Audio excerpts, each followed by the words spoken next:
tetap kita bersyukur kepada Tuhan untuk pemeliharaan Tuhan di dalam kehidupan kita, hari lepas hari, minggu lepas minggu, bahkan bulan lepas bulan, hingga kita bisa hampir mengakhiri bulan September ini. Kita bersyukur untuk segala kebaikan Tuhan, segala hal yang boleh Tuhan izinkan kita nikmati. Mungkin menurut kita pun gak baik, tapi itulah yang Tuhan izinkan boleh kita nikmati. Dan kita percaya bahwa yang tidak baik pun menurut kita, ada yang Tuhan siapkan yang baik di balik semuanya itu ya. Karena itulah perkataan Tuhan, bahwa segala sesuatu mendatangkan kebaikan ya, bagi orang yang mengasihi Dia. Kita bersyukur sekali lagi pagi hari ini secara bersama Tuhan boleh kumpulkan lagi kita di rumah Tuhan ini. Kita memenuhi panggilan Tuhan, mengkhususkan hari ini untuk beribadah kepada Tuhan. Ya, salah satu bagian ketaatan sudah kita kerjakan pagi ini. Ketika Tuhan boleh antarkan kita, kumpulkan kita ada di rumah Tuhan ini. Ya, mungkin kita dari rumah tadi bisa memilih untuk tidak hadir di sini. Ya, tapi oleh karena kita mau taat kepada apa yang Tuhan katakan, bahwa Tuhan berkata supaya kita mengkhususkan hari Minggu ya, hari yang dikhususkan untuk boleh beribadah kepada Tuhan, untuk memuji, menyembah Tuhan secara bersama dengan saudara-saudari di dalam Tuhan. Kita bersyukur untuk setiap kita yang sudah Tuhan antarkan. Ya, berarti pagi hari ini Tuhan mau lagi memberkati kita di tempat ini. Biarlah berkat Tuhan itu boleh kita terima, boleh kita nikmati, dan boleh kita bawa pulang ketika kita nanti selesai beribadah di tempat ini. Karena pastinya kita meyakini bahwa ketika Tuhan memanggil kita boleh bersekutu di tempat ini, Tuhan telah menyediakan berkat-berkatnya untuk kita.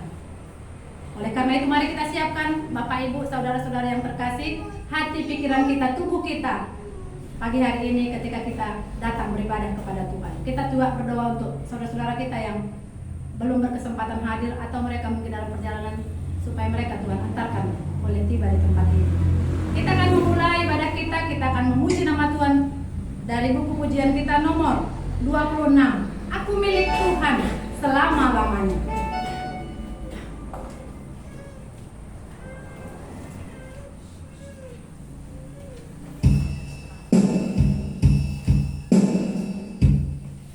Nomor 26.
ada di hadapan Tuhan ya. Aku milik Tuhan. Sudahkah kita menjadi milik Tuhan?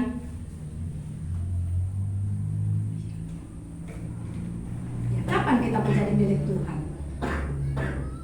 Ketika kita percaya dan menerima Tuhan Yesus menjadi Tuhan dan Juru Selamat kita. Di sanalah kita menjadi milik Tuhan selama-lamanya. Tidak ada yang dapat memisahkan kita dari kasih Tuhan itu sendiri. Ya, dunia ini boleh berubah. Ya, mungkin hari ini banyak perubahan-perubahan yang terjadi dalam dunia ini ya. Ya, tapi kita menjadi milik Tuhan itu tidak pernah. Sekalipun mungkin kita tidak taat ya dalam menjalani hari-hari yang Tuhan berikan kepada kita. Tapi sekali milik Tuhan, tetap milik Tuhan. Itu janji Tuhan kepada setiap kita. Ini penghiburan bagi setiap kita yang sudah percaya kepada Tuhan. Mari kita naikkan sekali lagi pujian ini. Kita katakan, aku milik Tuhan selama-lamanya. Sebelum dunia jadi, Tuhan sudah memiliki kita. Ya, saya nggak paham apakah kita semua yang di sini sudah paham tentang ini. Sebelum dunia ini jadi, Tuhan sudah memiliki kita. Tapi ketika kita sudah percaya kepada Tuhan, ini pasti kita mengerti ya maksud daripada kalimat ini. Ya, kita akan nyanyikan pujian ini. Aku milik Tuhan selama-lamanya.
suka maupun luka, Tuhan ada bersama-sama dengan kita. Karena apa? Rohnya sudah termeterai di dalam hati setiap kita.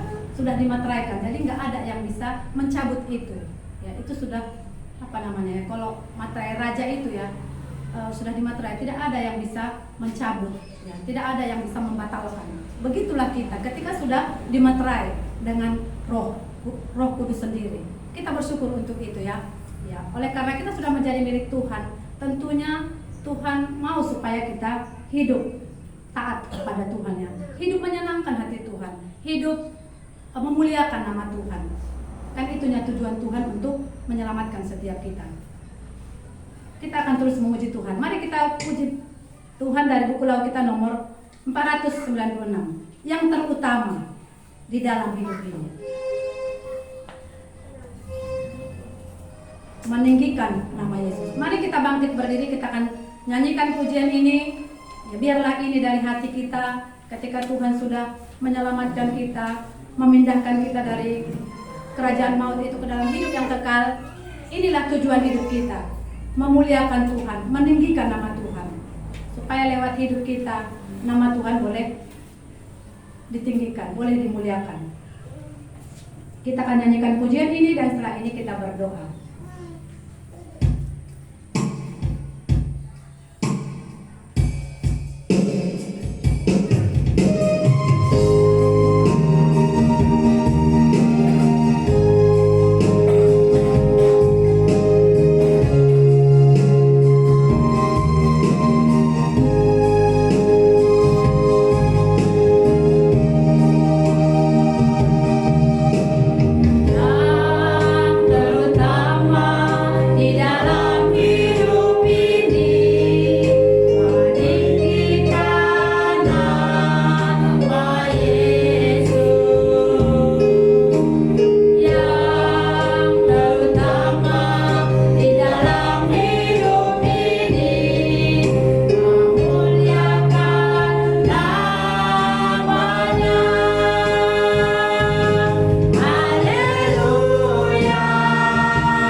Kami mau mencintai Yesus karena Yesus telah terdahulu mencintai kami. Engkau sudah menunjukkan cintamu, kasihmu kepada kami ya Tuhan lewat kematianmu di atas kayu salib itu. Engkau menyerahkan nyawamu supaya kami orang yang berdosa ini, orang yang sesat ini ya Tuhan boleh diselamatkan, boleh dibawa kembali bersama-sama dengan Bapa di surga itu. Kami sungguh bersyukur kepadamu ya Tuhan untuk kerelaanmu mati di atas kayu salib itu untuk mengampuni, untuk menyelesaikan segala dosa dan pemberontakan kami. Maka pagi hari ini, inilah pujian yang datang dari hati kami. Engkaulah yang terutama di dalam hati kami ya Tuhan. Engkaulah yang kami tinggikan, Engkaulah yang kami muliakan ya Tuhan di dalam setiap kehidupan kami. Orang yang sudah Tuhan tebus, orang yang sudah mengaku percaya kepada Tuhan, biarlah Tuhan teguhkan ini dalam hati setiap kami ya Tuhan. Terima kasih Tuhan, secara bersama juga pagi hari ini kami bersyukur kalau Engkaulah Allah juga yang telah menibakan kami dari rumah kami masing-masing. Boleh tiba di tempat ini ya Tuhan, supaya secara bersama kami boleh beribadah lagi kepada Tuhan. Kami memenuhi panggilan Tuhan, kami mau taat kepada Tuhan pagi hari ini. Ketika kami mau datang beribadah di rumah-Mu ini, Tuhan inilah kami, umat-Mu yang sudah Tuhan antarkan, umat-Mu yang sudah Tuhan kumpulkan. Kami rindu Tuhan pagi hari ini, Tuhan boleh berbicara lagi kepada kami. Tuhan boleh mengisi bejana hati kami dengan perkataan-Mu, supaya itulah yang mengenyangkan jiwa kami. menyegarkan jiwa kami ya Tuhan. Mungkin sepanjang minggu ini ada banyak perkara yang Tuhan izinkan boleh kami alami. Tapi pagi hari ini kami mau duduk diam di hadapan Tuhan. Kami mau mendengar suara Tuhan. Tuhan tolong kami supaya kami boleh menanggalkan segala beban, segala pergumulan, segala persoalan yang ada dalam kehidupan kami, supaya sungguh-sungguh telinga kami boleh mendengar firman-Mu hari ini, hati kami boleh menerima firman-Mu hari ini. Ini doa kami kepada Tuhan untuk setiap kami yang sudah Tuhan hantarkan, sudah Tuhan tibakan ada di tempat ini. Terima kasih ya Tuhan, dan kami juga berdoa untuk setiap kami yang mengambil bagian dalam pelayanan hari ini. Tuhan tolong kami untuk mengerjakan apa yang Tuhan percayakan kepada kami dengan kekuatan, dengan sukacita, dengan mata yang tertuju kepada Tuhan. Tuhan tolong setiap kami supaya apapun bagian yang kami boleh kerjakan hari ini, biarlah semuanya itu untuk kemuliaan bagi nama Tuhan. Tolong kami ya Tuhan, yang memimpin pujian, yang memainkan musik, yang membawa, yang menyatakan firman-Mu ya Tuhan, yang membawa kesaksian, yang berdoa syafaat, yang mengajar anak sekolah minggu, baik kelas tengah, kelas kecil, bahkan juga nanti kelas remaja. Kami menyerahkan setiap kami supaya Engkaulah Allah yang akan memakai setiap kami ya Tuhan, dalam bagian yang Tuhan percayakan kepada kami. Biarlah kami boleh memberikan yang terbaik kepada Tuhan. Terima kasih ya Tuhan. Ini doa kami kepadamu.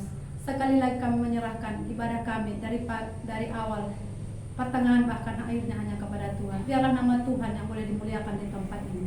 Biarlah nama Tuhan boleh diagungkan dan ditinggikan. Roh Tuhan yang bekerja di tengah-tengah kami, yang akan melayani kami pagi ini. Ini doa kami, ini permohonan kami. Segala puji, hormat, dan kemuliaan hanya kepadamu, ya Yesus Allah kami yang hidup. Dalam nama-Mu saja kami datang berdoa dan bersyukur. Amin. Silakan duduk kembali. Kita akan masuk ke dalam ruang kesaksian. Ya, ada saudara kita atau kita Dewa yang akan bersaksi bagi kita pagi hari ini. Tapi sebelumnya kita memuji nama Tuhan yang di papan tulis. Ya. Dan lagi saya sampaikan bahwa lagu pujian ini adalah dari lagu Sinode ya, yang dikirimkan Bapak Nadia, kalau nggak salah saya minggu yang lalu. Ya, dan diharapkan lagu ini memang dinyanyikan di dalam ibadah minggu 2 kali berturut-turut. Maka kemarin kita ditanya, adakah ini dinyanyikan? Begitu. Saya belum buka ketika itu ditanya, saya belum buka gitu. Jadi karena sudah diingatkan, saya belajar lagu ini dan hari ini kita boleh nyanyikan bersama-sama. Ya, curahkan rohmu. Jadi setelah lagu ini nanti kami serahkan kepada Deo untuk boleh berbagi untuk kita pagi hari ini. Yang nggak nampak boleh dilihat di handphone ya. Tadi sudah di-share di handphone.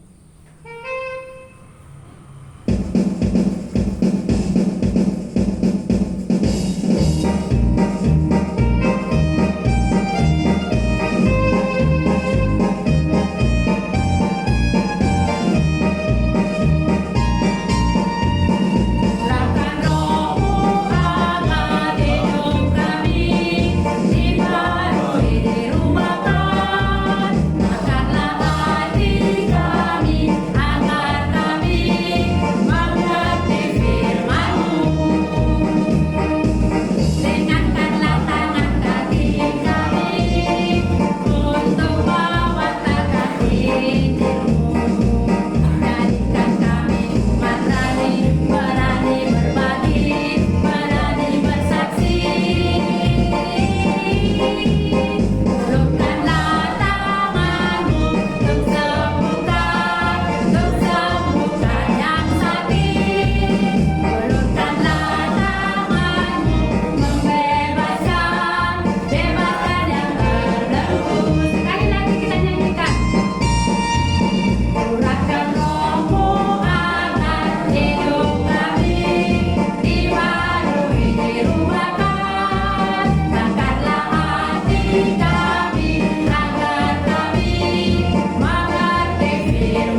kasih buat kesempatannya. Di sini saya akan berbagi sedikit dari ibadah Sabtu yang kemarin di Sembakata.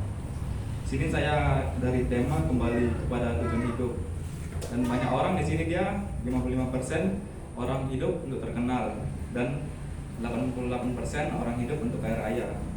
Dan 10% orang hidup hanya untuk mencari kerohanian atau spiritual. Dan di sini ditanyakan kenapa perlu mengetahui tujuan hidup. Jadi saya dapat dari Roma 14 ayat 7-8. Bisa dibuka. Sebab tidak ada seorang pun di antara kita yang hidup untuk dirinya sendiri, dan tidak ada seorang pun yang mati untuk dirinya sendiri. Sebab jika kita hidup untuk Tuhan, dan jika kita mati untuk Tuhan. Dan jika baik hidup atau mati, kita ada dalam milik Tuhan. Nah, dia di sini kita hiduplah untuk Tuhan dan mati untuk Tuhan. Dan misalnya ada seseorang bertanya atau orang bertanya kepada kita, kenapa, apa tujuan hidupku? Jadi kita kasih tahu lah dari Roma 14 ayat 7-8 tadi. Jadi kamu hidup itu untuk Tuhan dan mati untuk Tuhan. Jadi sekarang saya pun dapat hal yang baru gitu dari ibadah semalam. Jadi selama ini saya hidup bukan untuk Tuhan gitu. Jadi untuk kedepannya tujuan hidup saya itu untuk memuliakan nama Tuhan. Terima kasih buat kesempatannya, supaya menjadi berkat bagi kita semua. Terima kasih.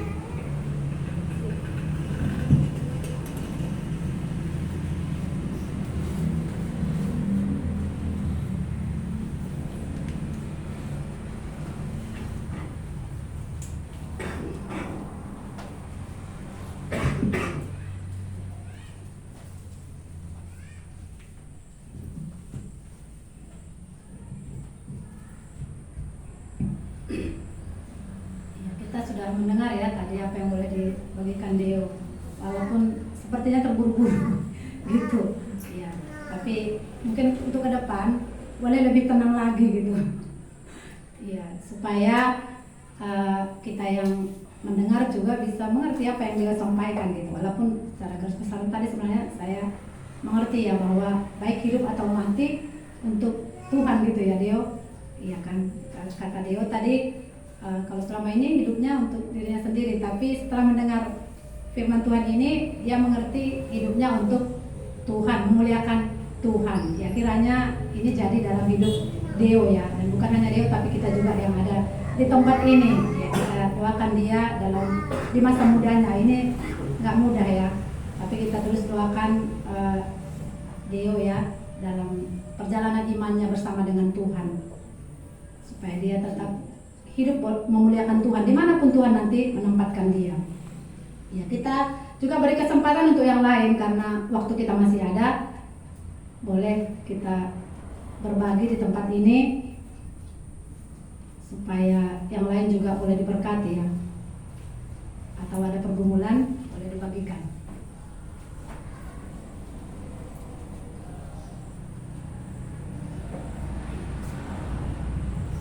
Ya, saya berbagi sedikit ya, ingatkan kembali dari Markus pasal 5 itu ya. Dari Markus pasal 5, Yesus mengusir roh jahat dari orang Gerasa.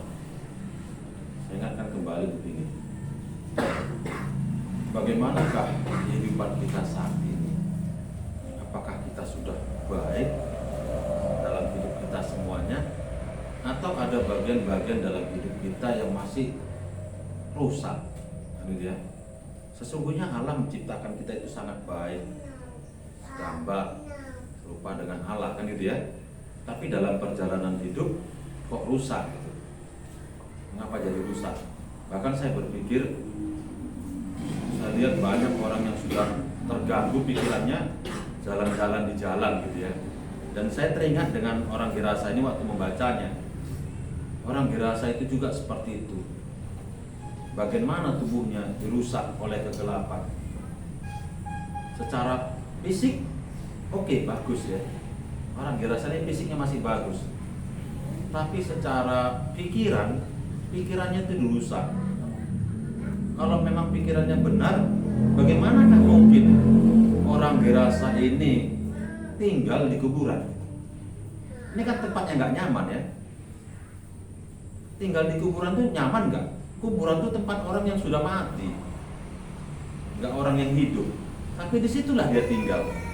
Secara pikiran udah rusak. Secara kekuatan duniawi, ini yang orang cari. Orang pingin kuat sekarang, kan ya? Orang pingin kuat. Bagaimanapun caranya, banyak orang berusaha menjadi kuat. Secara kekuatan duniawi dia ini kuat. Kenapa? Tubuhnya di rantai-rantainya putus. Kan itu yang dicari orang sekarang ya, supaya kuat. Supaya kuat, supaya terkenal. Tapi bagaimana dengan orang Gerasa ini? Walaupun tubuhnya kuat, gitu ya, punya kekuatan secara duniawi, di rantai pun rantainya putus, tapi secara normalnya dia nggak normal. Orang Gerasa ini nggak normal. Pakaiannya udah pastilah nggak benar. Orang tinggal pun di kuburan. Benarkah makannya juga nggak benar lagi itu. Bagaimana dia bisa tidur nyenyak kalau tinggal di kuburan? Apalagi pada waktu dahulu ya, belum ada sih kuburan-kuburan seperti saat ini pakai tembok, pakai bangunan. Jadi kalau hujan nggak kena hujan. Mungkin kuburan hanya ditimbun dengan tanah atau batu sebagai tanda, dan di situ udah ditinggal. Ini nggak normal. Tapi manusia saat ini mungkin ada yang mencari seperti orang Gerasa ini, mencari kekuatan secara fisik. Dan ini yang didapatkan orang Gerasa. Tapi hidupnya kacau dan dia nggak mengerti apa yang dia lakukan. Bagaimana dengan kita saat ini? Apakah kita juga pikiran kita kacau? Dan saya berpikir, mungkin orang gila itu kalau kita beritakan Injil bisa sembuh gitu. Orang Gerasa ini kan dianggap orang gila ini, diusir oleh orang kampung. Makanya dia tinggal di situ. Nggak diterima lagi oleh orang kampung. Makanya dia tinggal di kuburan, karena dia punya kekuatan yang lebih. Kita masih diterima nggak di kampung? Gitu ya. Jangan nanti kita sama seperti orang Gerasa. Artinya kita masih diterima nggak di tengah keramaian? Kalau kita nggak diterima orang di tengah keramaian, mari kita koreksi. Bagian mana dari pola pikir kita yang rusak? Orang Gerasa ini rusak secara pikiran. Apakah dia mau rusak? Dia sebenarnya nggak mau rusak. Dia mau yang benar. Tapi karena dia tunduk kepada kegelapan itu, dia percaya kepada iblis itu yang merusaknya. Allah membuat sesuatu yang baik dan sangat baik. Tapi karena kehidupan kita nggak mau baik, Tuhan izinkan itu terjadi. Nanti kalau kita baca terus tentang orang Gerasa ini, bagaimana sukacitanya orang Gerasa ketika Tuhan mengembalikan pikirannya. Secara fisik dia tetap ya, nggak berubah Tuhan, tapi Tuhan mengubahkan pikirannya. Ketika Tuhan sembuhkan dia, ubahkan, iblis itu dia keluarkan. Dia katakan apa? Tuhan, bolehkah aku ikut dirimu? Ini artinya sukacita ya. Dia sangat senang. Banyak hal yang kadang kita lakukan kita nggak mengerti, dan kita menyadari itu seakan-akan diri kita. Iya, saya senang membaca orang Gerasa ini. Bagian mana lagi dalam tubuh kita ini yang dalam catatan secara fisik normal, pola pikir kita itu yang masih salah. Pola pikir mana kita lagi yang salah? Dalam hidup kita akan terus membutuhkan Tuhan. Pikiran yang salah yang gak kita mengerti, jalan hidup kita gak kita mengerti, kita jalani sendiri, padahal kita butuh Tuhan. Tapi yang paling utama, bagaimana dalam pikiran kita ini yang harus kita ubahkan. Bagaimana lagi yang salah? Orang Gerasa gak merasa dia salah. Tidur di kuburan itu merasa dia nyaman. Bisa memutuskan rantai itu satu hal yang hebat bagi dirinya. Tapi dia nggak normal. Dia nggak diterima di tengah keramaian. Maka menjadi pertanyaan bagi kita, pola pikir yang mana lagi yang Tuhan harus ubahkan dalam diri kita? Kalau kita katakan sudah diterima Tuhan, mungkin secara fisik kita masih tetap, tapi pola pikir kita, cara hidup kita, bagian mana lagi yang kita minta supaya Tuhan ubahkan, supaya boleh menyenangkan hati Tuhan. Ya, salah satu yang boleh saya bagikan, mudah-mudahan boleh jadi berkat bagi kita semua. Terima kasih.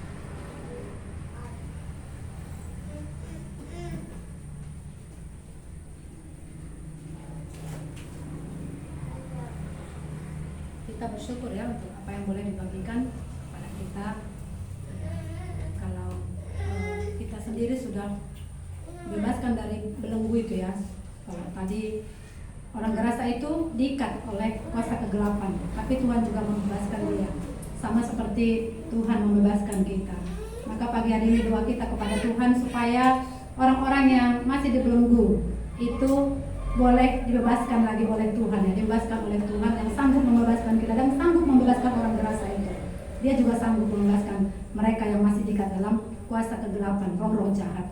Ya, kita akan nyanyikan pujian ini supaya ini juga doa kita ya. Ya, supaya Tuhan mengulurkan tangan untuk menyembuhkan yang sakit, menyembuhkan yang masih diikat dalam kuasa kegelapan, membebaskan yang terbelenggu. Supaya Tuhan juga meringankan tangan kaki kita untuk mewartakan Injil Tuhan, Injil yang sudah menyelamatkan kita, Injil yang sudah membebaskan kita. Itu juga kita wartakan supaya itu tidak tinggal hanya pada kita, tapi banyak orang mendengarnya, supaya lebih banyak lagi orang dibebaskan, memerdekakan oleh Tuhan. Kita akan nyanyikan lagu ini, dan setelah ini kepada yang berdosa pada membaca pengumuman dipersilahkan. Curahkan rohmu agar hidup kami dibarui, dirubahkan.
Warta kita untuk minggu ini, ya seperti biasa pagi ini kita ada ibadah ya, untuk pengembalaan dan ibadah untuk anak-anak, dan nanti ada PA remaja nanti pukul 10.30, dan itu bersamaan dengan PA remaja juga ada PA untuk orang tua ya, Pak Sutri.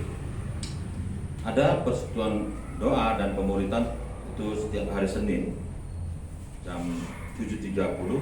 Saat ini kita adakan jam doa kita di rumah keluarga Bapak Theo ya, dengan kita semua. Kemudian hari Selasa itu ada rumah belajar, itu dilaksanakan pukul 3 sampai pukul 5. Dan hari Kamis ada PA pribadi ya. Dan malamnya pukul 8 ada meeting pelayanan pos untuk pos SS Tanjung Langkat dan Bakorok. Hari Jumat pukul 3 ada rumah belajar kembali, dan pukul 5 dilanjutkan dengan anak Jumat Gembira. Kemudian hari Sabtu pukul 4 ada latihan musik, MC dan persiapan tempat ibadah. Yang menjadi doa kita minggu ini, kita bersyukur untuk jemaat yang Tuhan hantarkan untuk digembalakan dan bersekutu untuk pertumbuhan rohani kita. Bersyukur dan mari kita berdoa untuk jemaat yang giat dalam pelayanan mimbar maupun pelayanan meja dan mencari tujuan baru bagi Tuhan. Kita juga berdoa untuk setiap jemaat yang memberi perpuluhan, persembahan syukur dan persembahan khusus. Kita juga berdoa untuk jemaat yang lemah atau sakit. Seperti kita ketahui saat ini saudara kita Bapak Abel ya masih belum pulih total ya. Dan kita juga berdoa untuk keuangan jemaat di tengah resesi saat ini supaya bijak dalam mengelola keuangan yang ada. Mari kita tundukkan kepala kita berdoa. Terpujilah nama Tuhan Allah kami yang hidup, Allah kami yang boleh kami sembah dan kami percaya di dalam Anak-Mu Kristus Yesus. Kami bersyukur kalau hari ini Tuhan boleh kumpulkan kembali tengah-tengah rumah-Mu ini Tuhan. Untuk secara bersama-sama kami boleh memuji nama Tuhan, memuliakan Tuhan lewat pujian, dan kami rindu Tuhan lewat ibadah ini hati kami juga boleh ditulisi oleh perkataan Tuhan, supaya ketika hati kami ditulisi oleh perkataan Tuhan, pikiran kami, perkataan kami dan perbuatan kami bersumber daripada perkataan Tuhan. Kami bersyukur Tuhan, kami boleh melihat Tuhan boleh tambahkan jemaat di tempat ini, walaupun kami melihat sangat lambat, tapi kami tetap bersyukur melihat akan pekerjaan Tuhan yang boleh Tuhan taruhkan untuk orang-orang untuk boleh datang ke tempat ini Tuhan, baik di dalam ibadah minggu, baik di dalam Jumat Gembira, dan di dalam rumah belajar. Hati kami rindu Tuhan, di tengah semua kegiatan yang boleh dilakukan, mereka boleh mengenal Tuhan, dan pada waktu Tuhan sendiri mereka boleh menyembah Tuhan sebagai Tuhan di dalam hidupnya. Dan kami juga terus berdoa Tuhan buat anak-anak Tuhan yang boleh melayani tiap-tiap minggunya Tuhan, baik di dalam pelayanan mimbar, pelayanan meja, kesaksian, penerima tamu. Kami mensyukuri buat hati yang boleh Tuhan berikan buat jemaat Tuhan yang boleh melayani Tuhan, terkhusus juga buat jemaat Tuhan yang terus mencari jiwa untuk menangkan kepada Tuhan. Hati kami berdoa Tuhan yang boleh memberikan sukacita bagi anak-anak Tuhan yang boleh ambil bagian dalam pelayanan. Tuhan yang boleh terus menambahkan akan perkataan Tuhan, supaya sukacita mereka tetap berkelimpahan, hati mereka tetap memandang akan sukacita yang daripada Tuhan, damai sejahtera yang daripada Tuhan, dan mereka tidak akan pernah kekurangan untuk disampaikan. Dan biarlah kiranya Tuhan, waktu-waktu mereka boleh tetap memandang kepada Tuhan, dan semakin giat, semakin tekun untuk melayani Tuhan. Bahkan kami bersyukur juga ya Tuhan, buat jemaat-jemaat Tuhan yang boleh dalam hidup mereka, dalam pekerjaan mereka boleh Tuhan berkati, dan mereka mengembalikan bagian Tuhan kepada Tuhan. Mereka memberikan persembahan-persembahan kepada Tuhan. Kami bersyukur buat apa yang boleh mereka lakukan, khususnya buat saudara-saudara kami di tempat ini Tuhan. Ada yang membalikan bagian Tuhan dalam perpuluhan, ada yang mengucap syukur, berucapan syukur yang mereka boleh berikan kepada Tuhan, dan persembahan-persembahan khusus. Dan biarlah kiranya Tuhan yang boleh terus memberkati mereka di dalam pekerjaan mereka, di dalam aktivitas mereka, supaya lewat itu juga mereka melihat akan kemurahan Tuhan dan mereka mengembalikannya kepada Tuhan. Di tengah situasi dunia saat ini sedang tidak baik, di tengah ekonomi yang semakin melemah Tuhan, banyaknya peperangan yang boleh terjadi, banyaknya blokade ekonomi yang membuat sistem perekonomian di negara ini, bahkan di dunia Tuhan, menjadi lesu. Kami berdoa buat khususnya anak-anak Tuhan, taruhkanlah dalam hidup tiap-tiap anak Tuhan pemikiran yang bijak, pemikiran yang daripada Tuhan dalam mengelola keuangan yang ada, supaya Tuhan dalam mengelola keuangan cukup untuk membutuhkan kehidupan mereka, dan ada hati mereka untuk memberi kepada Tuhan, ada yang mereka beri juga untuk Tuhan.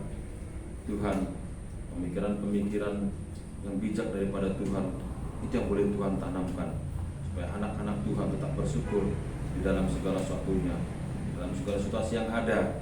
Mereka tetap memandang pada Tuhan dan melihat akan kebaikan-kebaikan daripada Tuhan. Terima kasih Tuhan. Dan kami terus juga berdoa buat saudara kami, khususnya Bapak Abel Tuhan, yang minggu hari ini juga tidak bersama dengan kami di tengah kondisi fisiknya yang lagi lemah. Kami tetap berdoa kepada Tuhan. Engkaulah Allah sumber segala tabib. Engkaulah Allah yang mengetahui segala sesuatunya. Kami bawakan saudara kami Bapak Abel ini ke dalam doa kepada Tuhan, supaya kiranya Tuhan obat yang telah dimakannya dan segala satu yang boleh dilakukan untuk kesembuhan tubuhnya itu Tuhan yang boleh memberkati. Dan biarlah kiranya Tuhan di tengah situasi sakitnya itu dia tetap berpengharapan kepada Tuhan, Allah yang dapat melakukan segala sesuatu bagi hidupnya. Terima kasih Tuhan, kami angkatkan saudara kepada Tuhan, dan biarlah kita pada waktu Tuhan sendiri kami boleh bersama-sama, baik di dalam doa maupun ibadah minggu. Tuhan, kami mau teruskan ibadah kami ini kepada Tuhan, dan biarlah kiranya Tuhan yang tetap hadir di tengah-tengah kami di dalam ibadah ini. Tuhan yang menyertai hamba-Mu yang boleh menyampaikan firman, dan Engkau yang boleh berkuasa di tempat ini Tuhan, supaya firman-Mu ketika boleh disampaikan, hati jemaat-Mu boleh Tuhan jagai dan tertuju kepada perkataan Tuhan. Terima kasih Tuhan, terpujilah nama-Mu. Dalam nama Yesus Kristus kami berdoa, bersyukur kepada-Mu. Amin.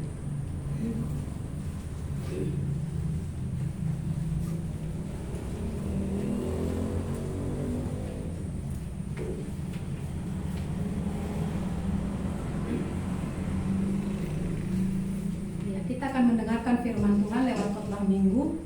Ya, kalau hari ini kita sampai kepada hati yang berkuasa, kekuatan untuk taat ya. Itu sudah kita ada dalam warta jemaat yang ada di tangan kita masing-masing. Ya. Kita berkuasa untuk taat ketika apa? Ketika ada roh Tuhan di dalam hati setiap kita.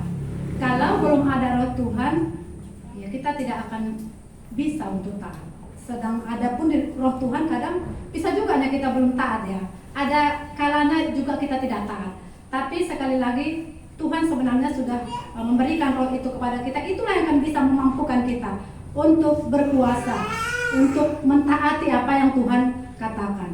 Ya, jadi ada banyak yang Tuhan katakan kepada kita, sudah seberapa yang kita taati dalam kehidupan kita. Dan hari ini ketika kita masih ada di sini, Tuhan juga mau menyatakan sesuatu kepada kita.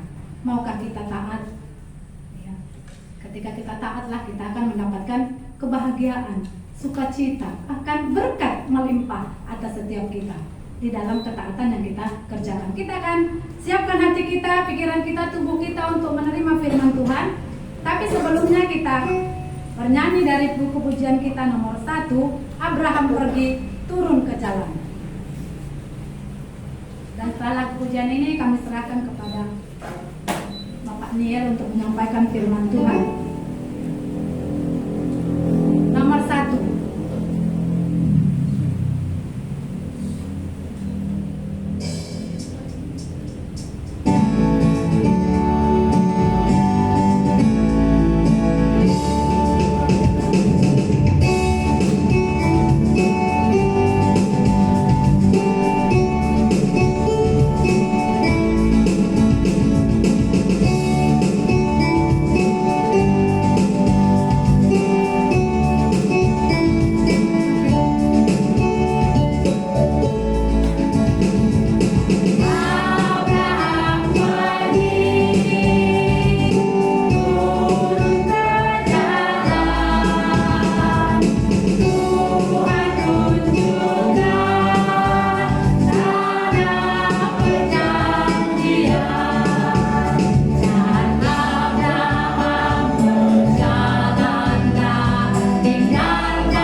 Terima kasih ya. Hari ini saya yang dipercaya untuk membagikan firman Tuhan. Sebenarnya untuk jadwal hari ini yang akan membagikan firman Tuhan saudara kita Bapak Abel ya, tapi kebetulan karena kesehatannya kurang baik, jadi dipercayakan kepada saya untuk membawakan firman bagi kita hari ini. Baik, sebelum kita mendengarkan firman Tuhan, mari kita berdoa. Tuhan Yesus, kami bersyukur boleh Tuhan memanggil kami. Sama seperti ya Tuhan, Engkau memanggil Abraham keluar dari kampungnya, pergi ke tempat tujuan yang Tuhan katakan kepadanya. Sekalipun dia tidak mengerti kemana, tapi dia mau taat kepada Tuhan. Hari ini ya Tuhan, kami akan mendengar firman. Tolong kami supaya kami juga boleh mendengarkan apa yang Tuhan katakan kepada kami. Firman-Mulah yang menyelidiki hati kami. Firman-Mulah yang menyelidiki hidup kami. Supaya ketika kami mendengar firman, kami ada ya Tuhan melakukan dan bahkan kami taat untuk apa yang Tuhan katakan bagi kami. Layani tiap-tiap kami ya Tuhan. Jangan biarkan satu pun dari antara kami ya Tuhan terlewatkan oleh firman, tapi biarlah semuanya kami boleh diberkati oleh Tuhan pagi hari ini lewat firman. Hamba-Mu di dalam segala keterbatasannya, Tuhan tolong dia, supaya apa yang Tuhan mau katakan kepada umat-Mu hari ini, biarlah Tuhan Engkau sampaikan lewat mulut bibir-Mu, supaya semuanya kami boleh diberkati, baik yang menyampaikan maupun juga ya Tuhan yang boleh mendengarnya. Dalam nama Tuhan Yesus kami berdoa. Amin. Ya, Bapak Ibu saudara-saudara sekalian, kalau hari ini seperti yang ada di kertas warta kita, bahwa kita masuk kepada bagian yang ke-21 dari hati yang berkuasa, dan bagian yang kedua dari kekuatan untuk taat. Bagian yang pertama 2 minggu yang lalu Bapak Yosia sudah menyampaikannya bagi kita ya. Dan ini bagian yang kedua. Mari kita buka dari kitab Yehezkiel pasal 36 ayat 25 sampai 31 yang pertama ya. Kitab Yehezkiel pasal 36 ayat 25 sampai yang ke-31.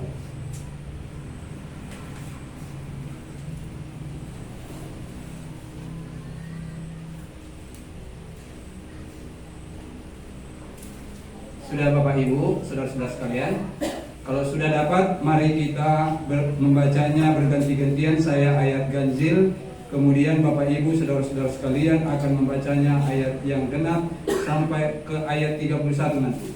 Saya mulai ayat 25. Aku akan mencurahkan kepadamu air jernih yang akan mentahirkan kamu dari segala kenajisanmu dan dari semua berhala-berhalamu.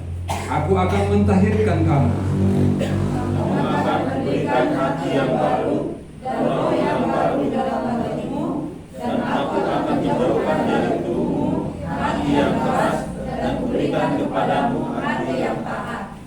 Rohku akan kuberikan diam di dalam batinmu, dan aku akan membuat kamu hidup menurut segala ketetapanku dan tetap berpegang pada peraturan-peraturanku dan melakukannya.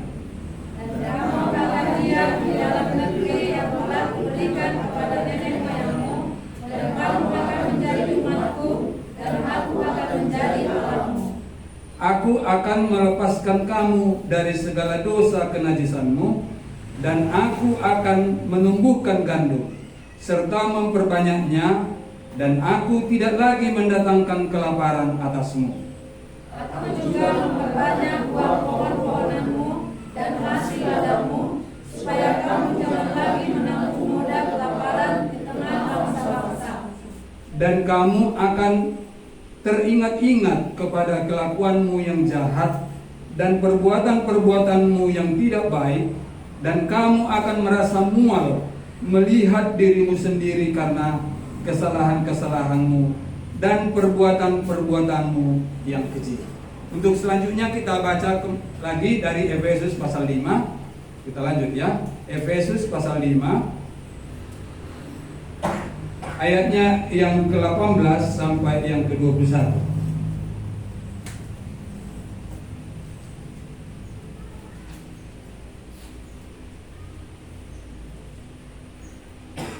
Kalau sudah dapat, saya akan membacakan dari ayat 18, Bapak Ibu ayat 19. Dan janganlah kamu mabuk oleh anggur, karena anggur menimbulkan hawa nafsu. Tetapi hendaklah kamu penuh dengan roh. Dan berkata-katalah seorang kepada yang lain dalam Mazmur, hidup puji-pujian dan nyanyian yang rohani, bernyanyi dan bersorak Tuhan dengan segenap hati. Ucaplah syukur senantiasa atas segala sesuatu dalam nama Tuhan kita Yesus Kristus kepada Allah dan Bapa kita. Dan hendaklah dirimu seorang kepada yang lain di dalam takut akan Kristus. Ya, Bapak Ibu, saudara-saudara sekalian, kalau kita melihat hari ini, tema kita adalah kekuatan untuk taat. Jadi perlu ketika kita belajar tentang ketaatan, kita perlu tahu atau mengerti apa itu taat atau ketaatan. Kalau 2 minggu yang lalu saya mengingat Bapak Yosia itu menuliskannya tentang arti daripada ketaatan itu sendiri, yaitu melakukan dengan setia apa yang diperintahkan. Siapa yang memerintahkan, itulah yang harus ditaati. Jadi inilah pengertian taat yang ada ya, yang juga hari ini disampaikan kepada kita. Kalau tadi di bagian yang pertama, di ayat yang ke-25 tadi dikatakan, Aku akan mencurahkan kepadamu air jernih yang akan mentahirkan kamu dari segala kenajisanmu, dan dari semua berhala-berhalamu aku akan mentahirkan kamu. Kamu akan kuberikan hati yang baru dan roh yang baru di dalam batinmu, dan aku akan menjauhkan dari tubuhmu hati yang keras, dan kuberikan kepadamu hati yang taat. Ini yang Tuhan katakan bagian yang pertama itu. Jadi untuk seperti yang kita lihat di kertas warta kita, bahwa taat atau ketaatan berawal dari hidup yang sudah diubahkan oleh Tuhan. Allah terlebih dahulu menyucikan dan mengubahkan kita dari dosa dan memberikan hati yang baru. Jadi kalau tadi dikatakan taat itu artinya melakukan dengan setia apa yang diperintahkan. Siapa yang memerintahkannya, itulah yang berkuasa. Jadi kita yang mendapatkan perintah itu, kita memiliki kewajiban untuk taat. Jadi bagaimana supaya juga orang yang memberi perintah itu berkuasa, dan bahkan juga kita yang menerima perintah itu juga berkuasa untuk menerima, bahkan untuk melakukan apa yang dikatakan oleh orang yang memerintah itu atau Tuhan yang memerintahkannya kepada kita. Ya. Kalau di sini dikatakan tadi, Aku akan mencurahkan kepadamu air jernih yang akan mentahirkan kamu. Jadi ini yang terlebih dahulu, ini yang Allah kerjakan di dalam setiap orang yang percaya. Allah mencurahkan air yang jernih. Dia yang memberikan atau memurnikan hidup kita.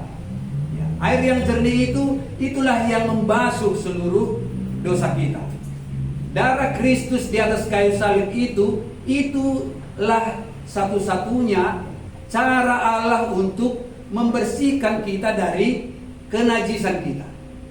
Bagi bangsa Israel pada waktu itu, darah anak domba itu yang dicurahkan atau yang dipersembahkan itulah yang akan diberikan untuk pentahiran setiap orang yang melakukan dosa dan datang ke bait Allah pada waktu itu untuk memohon pengampunan.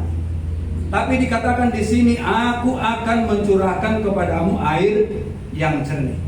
Jadi ini adalah dari pihak Allah sendiri untuk mentahirkan, menjernihkan tiap-tiap kita. Apa yang mau kita lihat di sana? Artinya Allah ini adalah dari pihak Allah sendiri, bukan dari pihak kita. Sama seperti yang dikatakan oleh Efesus pasal 2 itu ayat yang ke-8 ya. Efesus 2 ayat 8. Jadi itu yang dikatakan bahwa bukan dengan usaha kita, tetapi pemberian Allah. Jangan ada satu orang pun yang memegahkan diri. Jadi Allah yang punya peran aktif untuk melakukan pentahiran bagi tiap-tiap kita. Kalau di perjanjian lama itu yang mentahirkan itu, yang melakukan pentahiran adalah ada pada waktu itu imam-imam ya, yang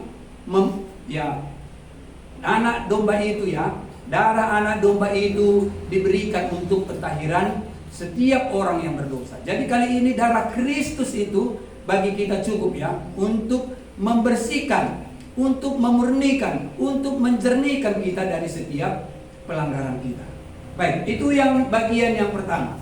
Jadi kalau Yesus Kristus sudah memberikan nyawanya, darahnya di atas kayu salib itu untuk memurnikan kita, untuk menjernihkan kita dari dosa kita, itulah yang dikatakan oleh Tuhan ya.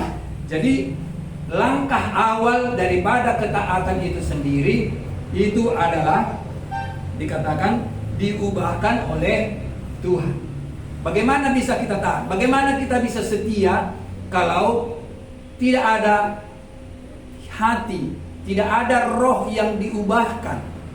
Ya, secara khusus kita yang manusia yang baru yang mengatakan kita percaya, itulah yang datang ya. Ada roh Tuhan tinggal di dalam hati setiap orang percaya.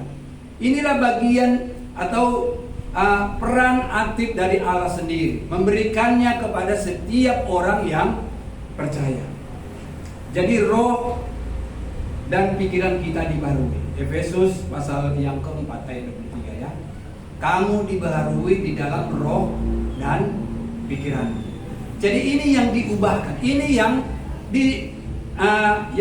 ada transformasi ya, ada pergeseran dari ketaatan kita dahulu kepada siapa kita taat dahulu, maka pada ketika kita ditahirkan, ketika kita disucikan oleh darah Kristus, maka Allah sendiri menaruhkan roh itu di dalam hati kita untuk taat kepada Allah. Ya. Jadi yang diubahkan itu adalah roh dan pikiran. Setiap kita yang percaya kepada Tuhan, inilah yang Tuhan kerjakan bagi tiap-tiap kita. Roh dan pikiran kita diubahkan oleh Tuhan. Tidak lagi seperti pada waktu kita belum mengenal Tuhan. Ini yang bagian yang pertama yang mau kita lihat daripada ketaatan itu sendiri. Kemudian saya lanjutkan ya. Pertanyaannya, sudahkah saudara disucikan dari dosa dan diubahkan oleh Tuhan? Kan gitu ya.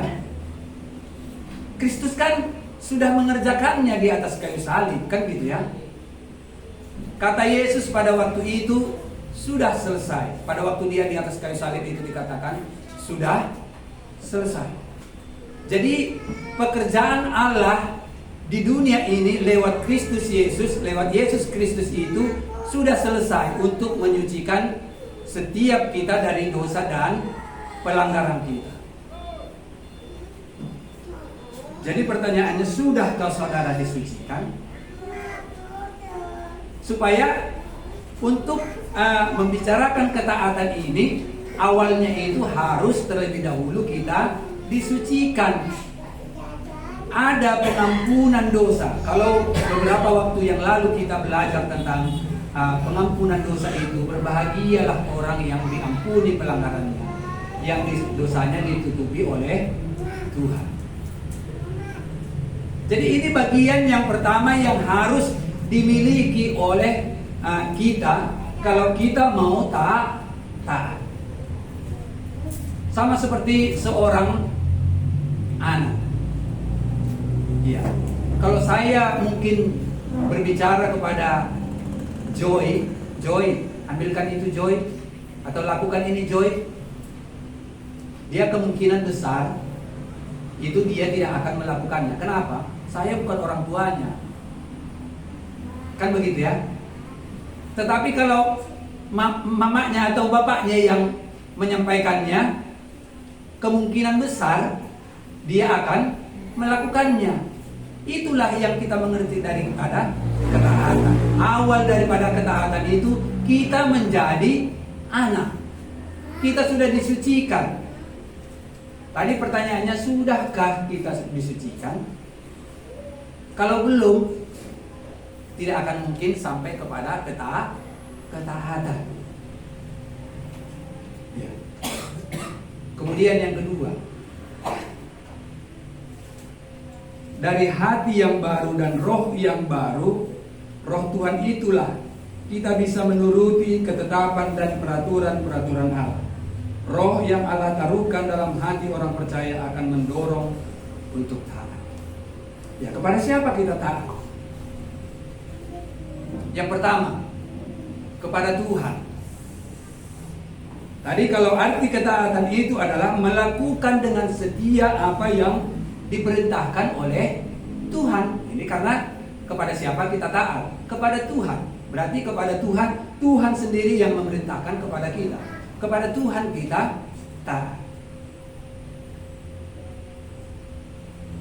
Kan begitu ya? Kepada Tuhan, apa yang diperintahkan oleh Tuhan. Kemudian yang kedua, kepada siapa lagi kita taat? Kepada pemerintah.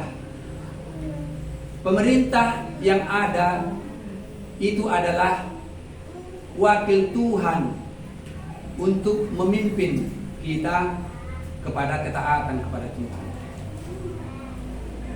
Firman Tuhan berkata di Roma 13, itu kita harus taat kepada pemerintah yang ada.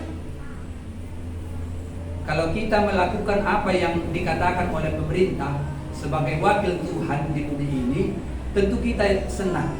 Kita tidak akan lagi mengalami ketakutan. Contohnya, kalau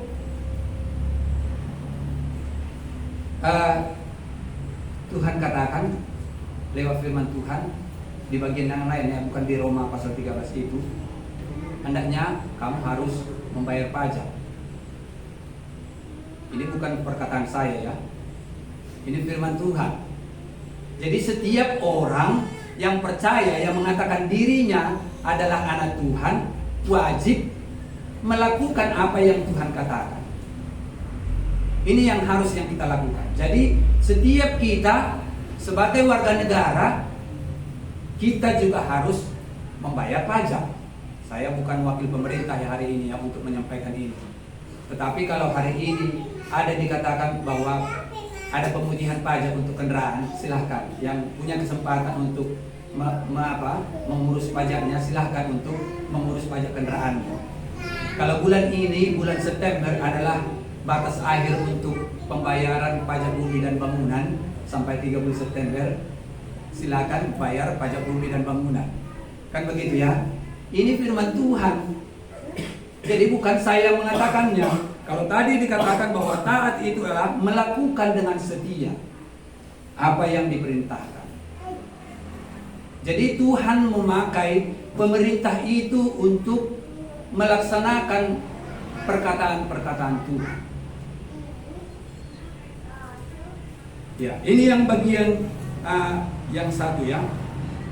Jadi kalau dikatakan bahwa pemerintah dipakai oleh Tuhan menjadi alat Tuhan untuk menyampaikan perkataan Tuhan, maka taati. Siapa lagi yang ditaati? Bagian firman Tuhan dari Efesus pasal yang ke-6 ayat 1 dikatakannya, hai anak-anak, taatilah orang tuamu di dalam Tuhan, karena haruslah demikian. Kenapa orang tua yang dikatakan oleh firman Tuhan ditaati? Karena orang tua, ayah dan ibu itu adalah wakil Tuhan yang akan menyampaikan setiap firman Tuhan kepada anak-anak. Makanya di ayat 2-nya itu dia, hormatilah ayahmu dan ibumu. Seperti yang ada tertulis dalam firman ini, supaya engkau berbahagia dan panjang umur. Jadi setiap anak yang menghormati orang tuanya pasti akan berbahagia. Ya. Itu contoh-contohnya ya. Ini bagian-bagian yang harus kita taati.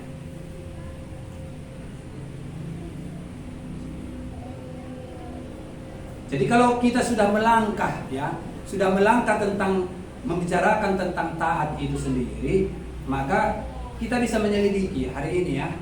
Ya, kita bisa menyelidiki sejauh manakah aku taat. Apa yang Tuhan katakan. Baik itu lewat yang Tuhan langsung sendiri katakan kepada kita. Apa yang Tuhan sendiri langsung katakan? Mungkin Tuhan berbicara, pergilah. Seperti Markus pasal yang ke-8 yang ke-16 ya, yang ada yang kita kita pelajari lagunya itu. Pergi segera ya. Itu dikatakan ya, pergi segera dan kabarkan Injilnya. Markus pasal 16 atau di Matius pasal yang ke 28 ayat yang ke-19 ya.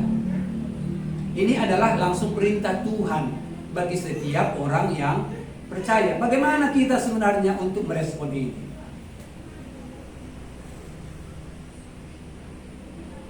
Tergantung bagaimana ya. Ketika kita melihat perintah itu sendiri, apakah itu berat? Saya pikir ini tergantung kepada hidup kita. Seorang anak akan mentaati atau menuruti perintah orang tuanya, bahwa tandanya dia taat atau dia menghormati orang tuanya itu ada kasih di situ. Kasih itu ya sebenarnya yang menunjukkan bagaimana dia bisa hidup taat kepada orang tuanya. Kalau nggak ada kasihnya kepada orang tuanya, maka susah dia akan mentaati apa yang dikatakan oleh orang tuanya. Tetapi kalau dalam kasihnya kepada orang tuanya, seberat apapun itu sebenarnya yang disampaikan oleh orang tuanya itu akan dilakukan. Demikian juga kita. Saya pikir ini bagian-bagian yang harus memang kita lihat ya. Di dalam firman Tuhan hari ini, dasar daripada taat itu sendiri adalah kasih. Allah sendiri di dalam Yesus Kristus, dia taat kepada Bapa. Kasihnya di ayat apa ya, Yohanes 3:16. Karena begitu besar kasih Allah akan dunia ini, sehingga dia memberikan anaknya. Sekalipun pada waktu kalau kita lihat pada saat-saat menjelang Yesus akan disalibkan itu, pada pagi-pagi harinya itu, bagaimana dia berdoa kepada Bapaknya. Ya Bapa, sekiranya lalukanlah cawan ini daripada, tetapi bukan kehendakku yang jadi, tapi kehendakmu yang jadi. Ini adalah bentuk ketaatan Allah sendiri, ketaatan Yesus sendiri kepada Bapa. Buktinya dia mentaatinya karena ada kasihnya. Dia mau melakukan apa yang Allah katakan.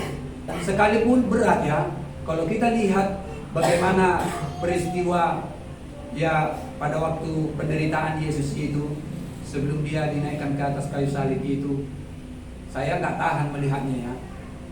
Kalau dibuat adegan seperti itu langsung apanya, sepertinya keras sekali ya. Tetapi itulah bukti ketaatan daripada Yesus sendiri kepada Bapa. Jadi apa yang mau kita lihat di sana? Bukti daripada ketaatan itu sendiri adalah, atau dasar daripada ketaatan itu sendiri adalah kasih. Jadi kalau kasih kita, atau Allah sudah memberikan kasihnya kepada kita, dan kita mengasihi Allah, maka kita akan melakukan segala perintahnya. Ayat 27 tadi dikatakan, Rohku akan kuberikan diam di dalam hati batinmu,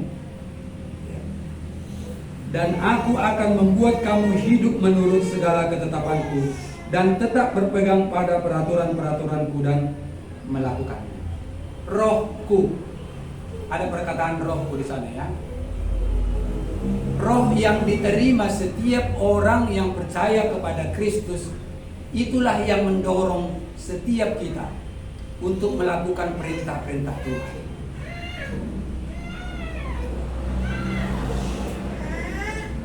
Tapi terkadang ini tadi ya, aku akan menjauhkan dari tubuhmu hati yang keras. Tapi justru ini hati yang keras ini sebenarnya yang kembali lagi bekerja, sehingga kalau ada pun roh itu tidak aktif dia untuk membuat setiap kita untuk melakukan apa yang Tuhan katakan. Jangan malas gitu ya. Itu firman Tuhan misalnya. Jangan malas. Kenapa bisa malas? Tentu karena tabiat yang lama yang sesungguhnya itu itu yang masih dipelihara. Bukan roh itu sendiri yang kita buat untuk mendorong kita untuk melihat pekerjaan Tuhan atau apa yang Tuhan katakan kepada kita. Di kitab Efesus juga katakan tidak ada lagi perkataan kotor keluar dari itu. Ini hal-hal yang ringan ya. Artinya proses-proses yang disampaikan kepada setiap orang yang mengaku dirinya percaya kepada Tuhan. Efesus pasal 4 itu. Ya, tidak ada lagi perkataan kotor keluar dari mulutmu. Tapi apa dikatakan? Tapi perkatakanlah perkataan yang membangun.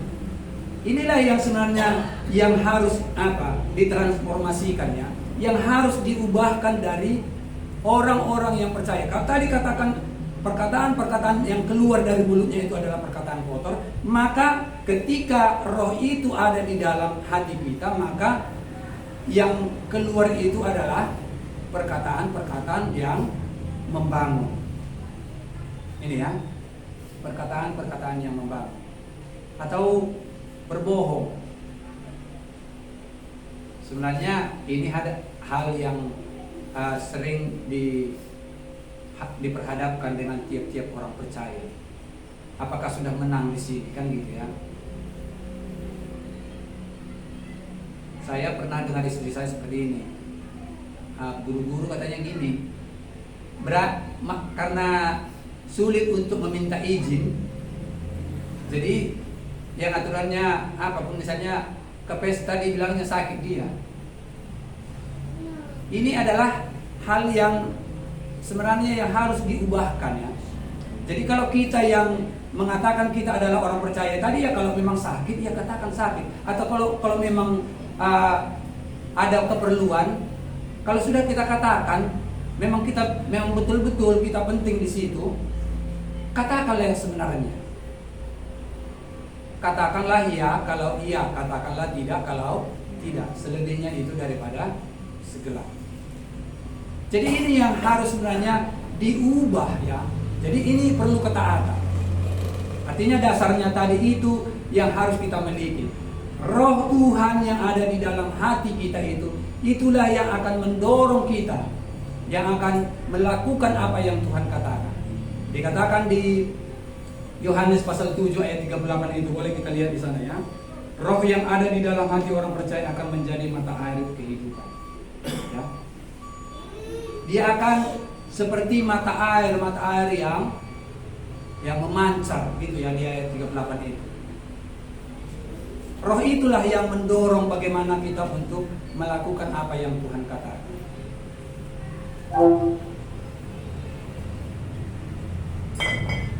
Jadi hari ini kita bisa melihat ya, hal-hal yang disampaikan oleh firman Tuhan kepada kita. Tentu ini menjadi bahan kita untuk melihat kepada diri kita ya, atau mengintrospeksi diri kita sejauh mana kalau kita katakan kita sudah percaya kepada Tuhan, kita sudah memiliki roh itu di dalam hati kita, roh Tuhan itu di dalam hidup kita, maka inilah yang harus juga ya kita mau, supaya roh itu sendiri yang akan mendorong kita untuk lebih lagi hidup menyenangkan hati Tuhan. Karena kalau kita lihat di sana tentunya adanya tujuannya, tujuan daripada ketaatan itu sendiri. Kita lihat di ayat 28-nya, dan kamu akan diam di dalam negeri yang telah kuberikan kepada nenek moyangmu, dan kamu akan menjadi umatku, dan aku akan menjadi Allahmu.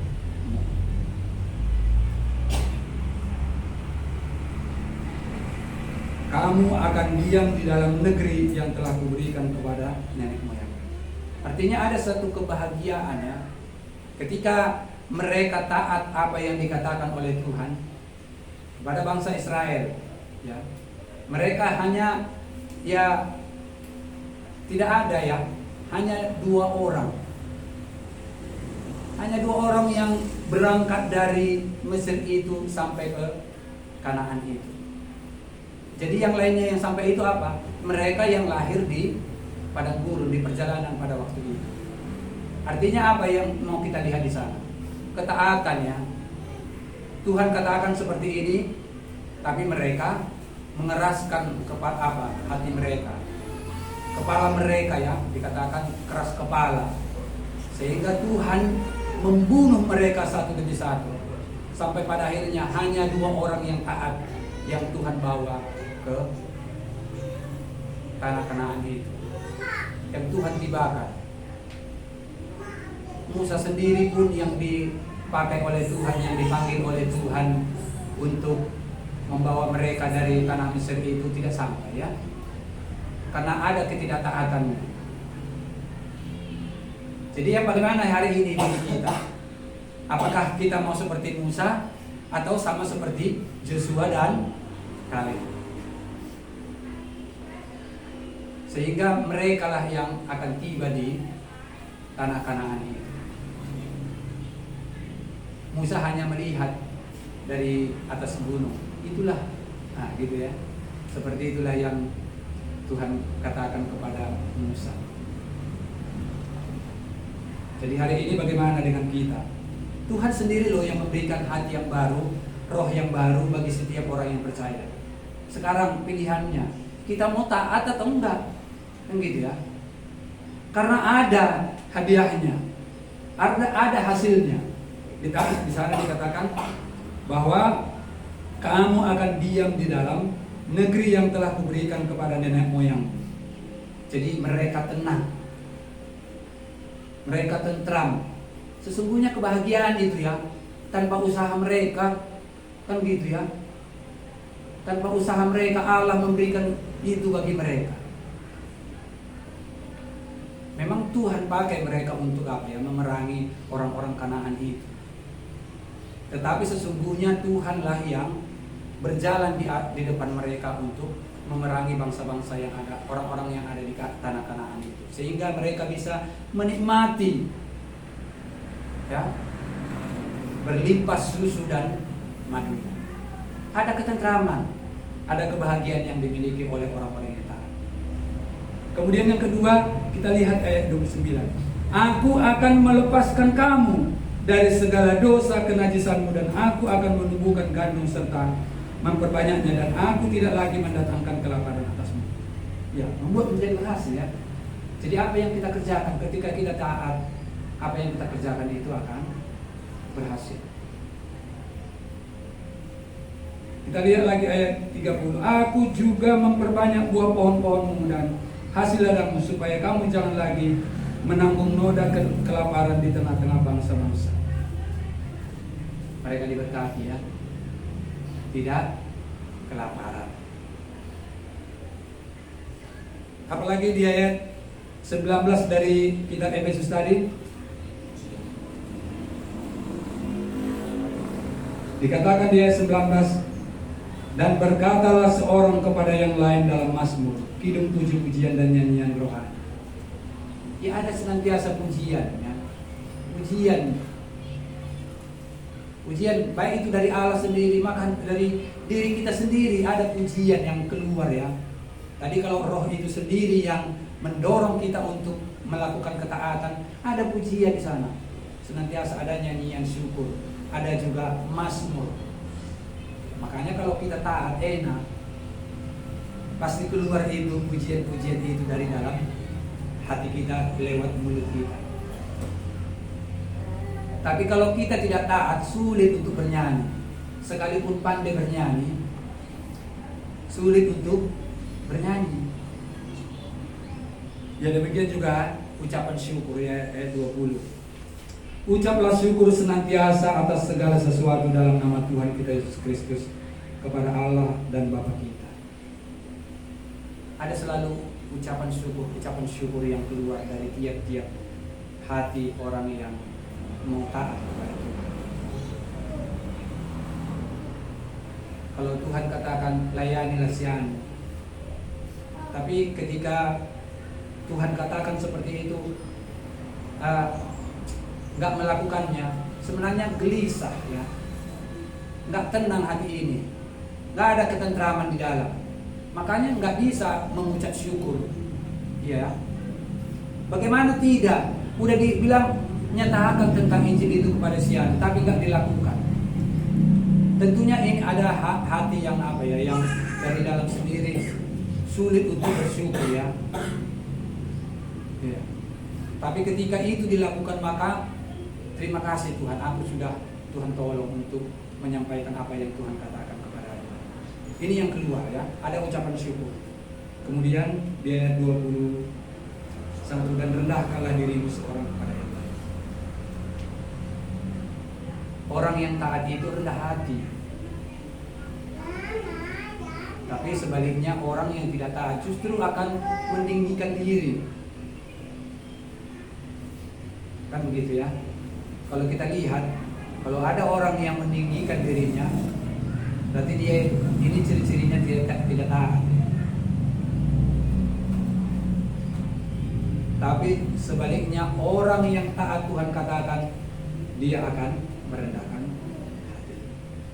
Rendahkanlah dirimu seorang kepada yang lain di dalam takut akan Kristus. Saya pikir bagian inilah ya. Jadi hari ini Tuhan mau ya kita menyelidiki bagi kita, tiap-tiap kita, sejauh mana kita taat kepada perintah ya, setia untuk melakukan perintah. Perintah siapa? Perintah Tuhan. Perintah siapa? Perintah daripada pemerintah. Perintah dari siapa? Perintah daripada orang tua. Minggu yang lalu anak sekolah minggu mereka mengajarkan tentang Efesus pasal 6. Ya saya Efesus pasal 6. Ya, hai anak-anak, taatilah orang tua di dalam Tuhan, karena haruslah demikian. Di hari ini ada sudah ya disampaikan kepada kita bagaimana kita merespon segala perintah, segala perkataan-perkataan Tuhan yang disampaikan kepada kita hari ini. Ya, baiklah ini firman Tuhan ini yang menyelidiki tiap-tiap kita. Kiranya Tuhan yang memberkati kita semuanya. Baik, ini yang boleh saya sampaikan pada pagi menjelang siang hari ini. Kita berdoa.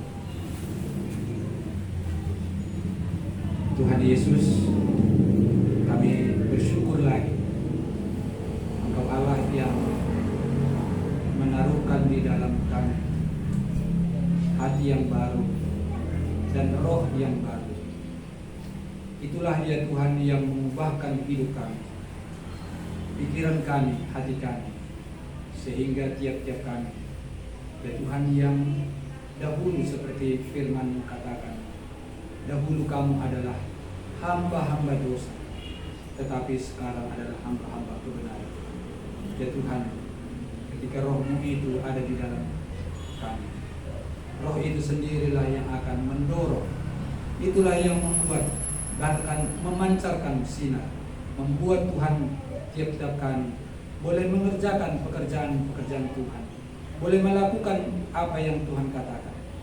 Ya Tuhan, terima kasih, Engkau Allah sumber kekuatan kami untuk taat kepada-Mu ya Tuhan. Sesungguhnya Abraham, Tuhan memanggil dia supaya dia boleh menjadi teladan bagi kami.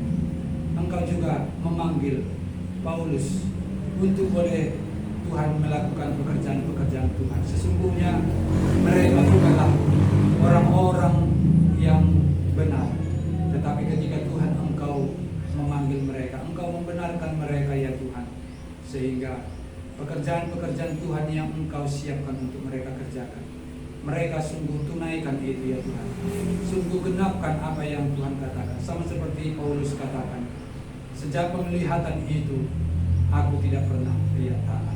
Ya Tuhan, hari ini firman-Mu inilah juga ya Tuhan, menyelidiki hati kami ya Tuhan. Tolong kami Tuhan, supaya kalau ada dari bagian-bagian hidup kami, yang manapun itu ya Tuhan, terangilah ya Tuhan, sehingga kami boleh taat kepada apa yang Tuhan katakan.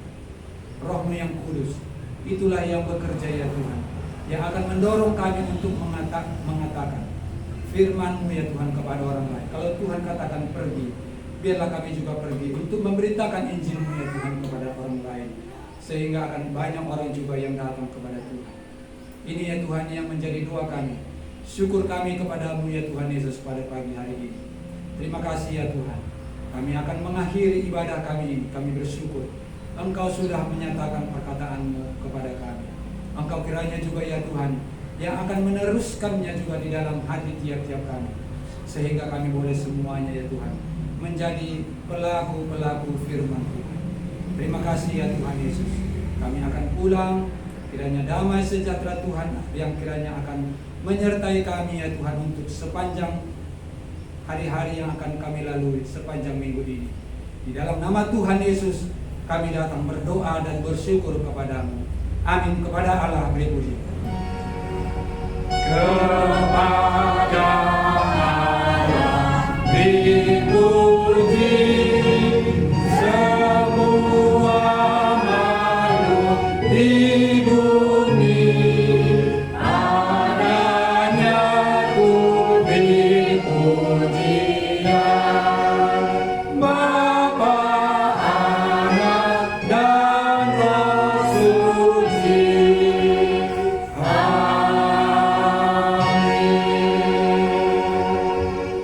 Amin. Selamat minggu untuk kita semua. Tuhan yang memberkati.